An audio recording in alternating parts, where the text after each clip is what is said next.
What we experienced, which was a different dynamic shift from the first evening of the demonstrations, were there was a different tenor last night. There was a different group of individuals, and I want to preface this. The vast majority of people that have come to gather have been doing so peacefully. But there was a core group of people that had really been focused on causing some destruction.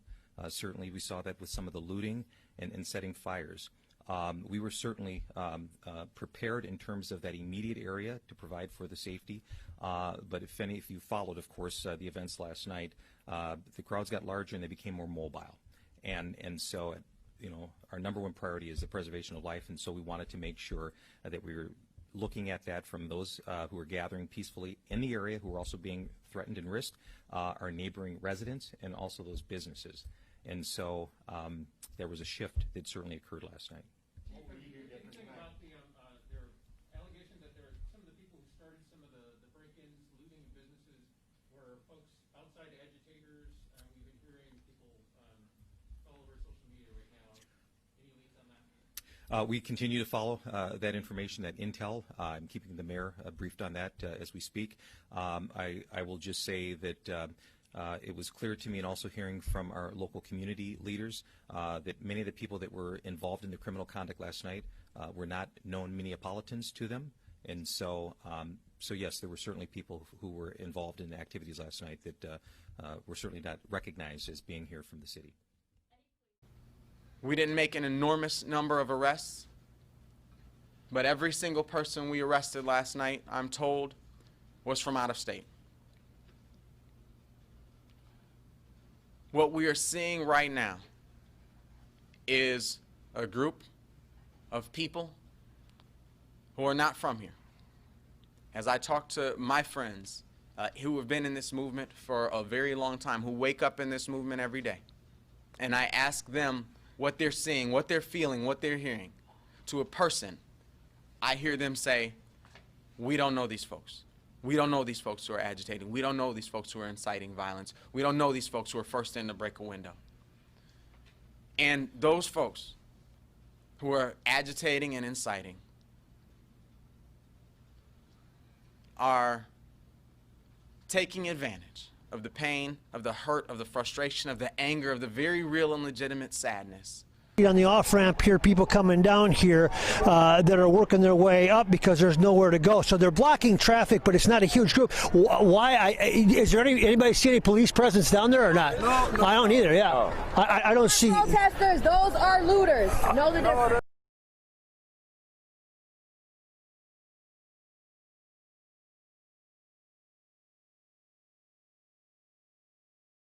I don't see. Protesters, those are looters. Know the difference. I don't see. Protesters, those are looters. Know the difference. I don't see. Protesters, those are looters. Know the difference. I don't see. Protesters, those are looters. Know the difference. I don't see. I don't see any police presence down there or National Guard anywhere to be seen unless they're in unmarked cars. But certainly that doesn't seem to be the case. So it has been a peaceful protest as far as we've seen so far, and there's no reason to believe that's going to escalate beyond that. Of course, we said that last night as well, and we did see in the UPS truck, as I mentioned, people jumped on the back, got in the back, and started to throw merchandise out the back as it proceeded down 35 South, but the UPS truck was able to at least get on its way, probably the least of its concerns right now. Maxie, I heard, I think, a young lady speaking to you. Was she saying that those aren't protesters, those are looters? I couldn't hear what she was saying. Well, it's getting a little bit confusing here because someone will come by and say it's all peaceful protesters. Someone else has said, oh, those aren't protesters down there, those are looters. I don't see them as looters down there. I think those are peaceful protesters because I don't see they're taking anything or doing damage to anything. Okay. Okay. Now the fire's getting bigger. I see. So now the fire is getting bigger that you can see, and I'm not sure what they're burning. The big concern now would be with vehicles right around, if any of those vehicles start on fire, or if any of them are put on fire. So it's kind of hard to separate right now who's down here to peacefully protest and who's down here to do damage, or if they were started well-intentioned and now you can see what's evolved. It's a pretty robust fire that started as just a small fire. The concern now will be, will they start grabbing things? Will they start throwing things on it? Will they make it worse? I do see a squad car in the distance across the other side of the freeway. I don't know if it has any intention of coming down here at all, because all that I can see from here, I don't see any squad cars. I don't see anyone in uniform. I only see protesters, and then up on the bridge above, you can see that traffic has stopped to an extent. I think most people just observing what they can see, because the fire's caught their eye, and the fire is so big now and blazing. And like I said, it's not that far. It's not in the danger zone, but it's not that far from vehicles that have been forced off to the side of the road and really have nowhere to go. Most of those people have either abandoned their vehicle or is just standing somewhere near, but trying to be careful for sure. And then I can see a couple of vehicles over here. If you could pan over here, we can't quite tell if people are doing any damage to those vehicles, if those are the owners, but it looks like they're taking a fence or some portion from the actual freeway itself, and they're holding it, and I don't know what their intent is there or why they have that. It doesn't have anything to do with the car, I don't think. Out of these troubled times, our fifth objective, a new world order can emerge, a new era, freer from the threat of terror, stronger in the pursuit of justice, and more secure in the quest for peace. An era in which the nations of the world, east and west, north and south, can prosper and live in harmony. 100 generations have searched for this elusive path to peace, while 1,000 wars raged across the span of human endeavor. And today that new world is struggling to be born. A world quite different from the one we've known. A world where the rule of law supplants the rule of the jungle. A world in which nations recognize the shared responsibility for freedom and justice. We have before us the opportunity to forge for ourselves and for future generations a new world order. A world where the rule of law, not the law of the jungle, governs the conduct of nations.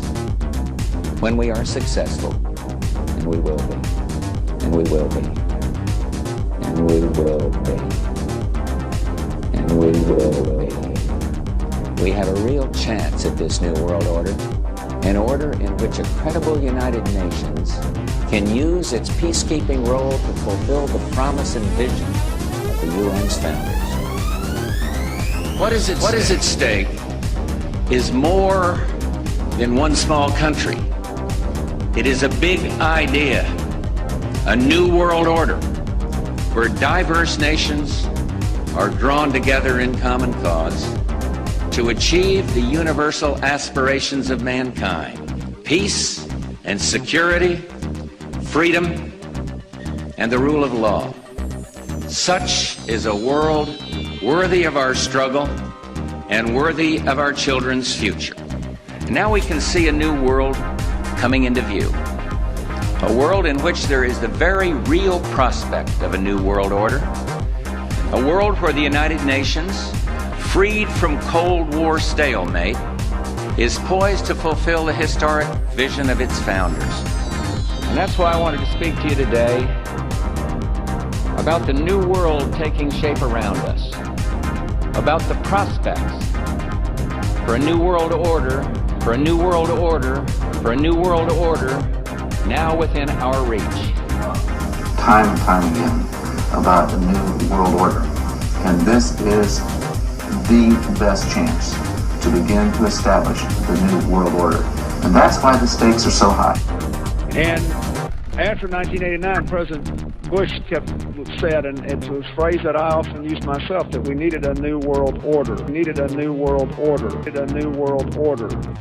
Now, much has been said by the Secretary of State and others about a new world order, about a defining moment in history, And how negative or positive it will be will depend on what kind of new world order we really create. Can it really be said that this is a true new world order when it lacks a true United Nations collective security effort? What do you think America's place in the new world order should be? No, I think this would be the time, because you really need to bring China into the creation of a new world order. There's a need for a new world order. Henry Kissinger pointed out in his superb book on diplomacy. He said, "None of the most important countries which must build a new world order have had any experience with the multi-state system that is emerging. Never before has a new world order had to be assembled from so many different perceptions or on so global a scale." As I've told you before, because I love it so much, they also created the Great Seal of the United States. And that Great Seal of the United States has on it, Novus Order Seclorum, a new order for the centuries, for the ages, forever, forever, forever, forever, forever. There is a chance for the President of the United States to use this disaster to carry out what his father, a phrase his father used, I think, only once, and hasn't been used since, and that is a new world order, a new world order, a new world order. The transatlantic partnership was never just the foundation of our security. It was the foundation of our way of life. It was forged in experience of the most bitter and anguished kind. Out of it came a new Europe, a new world order, a new world order, a new world order, a new world order. Commander, telling me that they were not sure they would be able to contain the fire. I said, you know, we've had such terrible loss of life. Maybe the smartest thing to do is pull it. And they made that decision to pull, and then we watched the building collapse.